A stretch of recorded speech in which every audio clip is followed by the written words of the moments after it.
kas gali vaiką apsunkinti?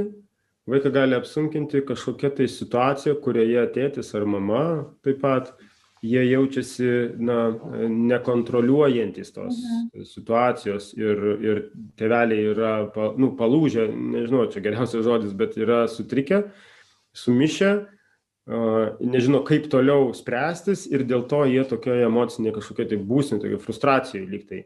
Tai vat vaikus baugina tai, kad reikalingos išeitys, o jų nėra, ir reikalingi stiprų žmonės šalia, o jų nėra. O filme nereikia nieko spręsti, nereikia jokių išeičių, tai niekaip nelemia mūsų gyvenimo, reiškia, kokybės nei kažką.